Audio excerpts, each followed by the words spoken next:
No Brandin or Kuminga tonight. Do you have any updates on them and when you might expect them to return? Both talked to both guys today. They're feeling pretty good, and we're hopeful that later this week at some point they may play. But it's always day to day, and as soon as Rick tells me they're ready to go, then we'll play them. But otherwise, I don't have much more to report. Nice win for Santa Cruz here yesterday. What do you think about Trayce's performance? He was great. I thought it was really important for Trayce and Pat to get some rhythm. Neither guy has played much lately, and sometimes you just need to blow it out and play 30-plus minutes and get a lot of shots up and, kind of feel the groove. And both guys were able to do that, and it was a very meaningful day for them, and that'll pay off for sure. First time that you got to see Taran Armstrong in person, too. What'd you think about him as far as his transition coming from the NBL? He's a good player. You can tell he's got a good feel, very skilled, really good shooter, passer. Looks like people are going to enjoy playing with him. And so I'm excited about him. And Braxton as well. Braxton looks like, a real NBA defender. I mean, he's quick and athletic. And I think, he's another guy who could step in and play some minutes for us if needed. Obviously, with Brandin out, they've been going some segments without any point guard. Looks like, or what is the point guard in that situation? How easy, how hard is that to go without just a true lead guard?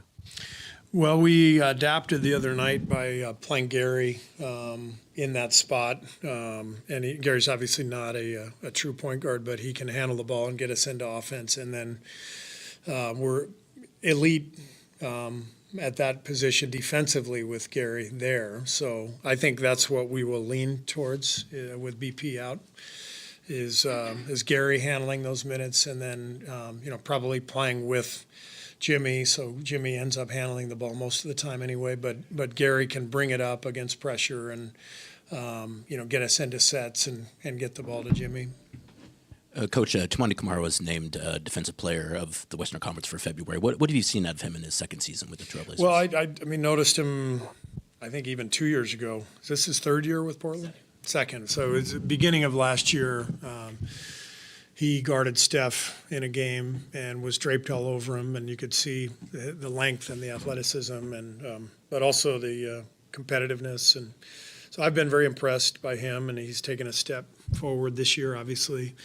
And then he's becoming a good three-point shooter too. So he's put the work in. The Blazers have done their work developing him, and he's turning into a really good player. Is there anything in this recent, really good stretch that you see either statistically or eye test that you're not liking that you feel like you guys need to work on? I think the last couple of games, our offensive rhythm has not been there. Since the second half of the Knicks game. Brooklyn and Detroit both kind of beat us up physically. I imagine Portland's going to try the same thing tonight, just make it a really physical street fight. We've got to be able to handle that better by generating better offense, and the way to do that is with spacing and pace. Our spacing was terrible the other night, and I think it was more than anything a result of fatigue from the trip and the long trip the day before. I'm hoping we'll be better tonight with our spacing, which can lead to ball reversals and better offensive flow.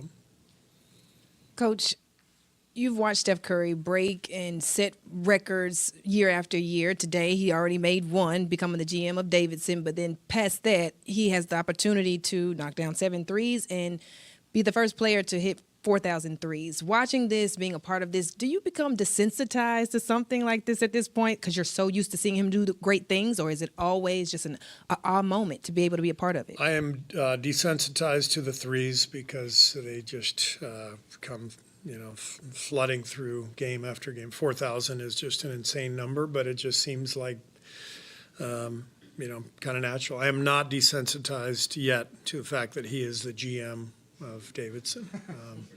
I'm wondering, is he going to clean house? Is he going in there and firing everybody? I don't know. We'll see. He's got a big job on his hands. So, What would you say his personality points you to believe he will do? What? Knowing him, do you think he's going to go in there and clean house or make something work? He better not. I think he's kind of busy, so I'm hoping it's a ceremonial role more than anything. If he asks me if he can leave and not play a game so he can go scout, some college games, I'm probably going to say no, although it is Steph Curry, so I'll probably say yes, actually. But I hope he does not ask. Yeah. Steve, how do you like the way, or how would you describe the way that Moses and Jimmy complement each other in the front court, with Moses being kind of more that small ball 4 and Jimmy being able to do bully ball even at the 3? I think Jimmy has really helped Moses because the game is simplified. I've always felt like Moses has been at his best when we can have him space the floor and shoot a lot of threes and just do what he does, which is, play really hard. You've seen him the last couple games getting steals and loose balls and diving on the floor and then guarding the toughest guy. I think he's really found his role. But Jimmy has kind of allowed for that, and BP as well, because what we've been able to add here the last few weeks is just more playmaking, around Moses. And I think that's really been the key is, Jimmy's playmaking, being able to play through him, BP really stepping up and handling the ball. And when you get multiple playmakers on the floor, it's a lot easier to fill roles for the other guys, and that's what I'm seeing. Steve, I'm back to Steph. I know so much is talked about his shooting, but it's getting to the point now where this is probably like sports bar conversation. But do you feel that he would be in the conversation for top 10, maybe top 5 player of all time? Oh, don't do that. Don't do that. I mean, he's Steph Curry. He is one of the greatest players of all time. I'm not doing the ranking thing. That's for you guys. Yeah.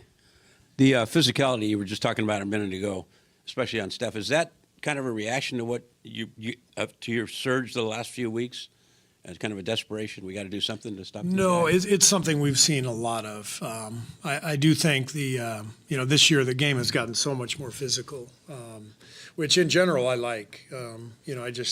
Last year, we got way too caught up in calling a ton of touch fouls, and the league is so different this year, where we're making players create advantages and not giving them the advantage with quick whistles, which I like.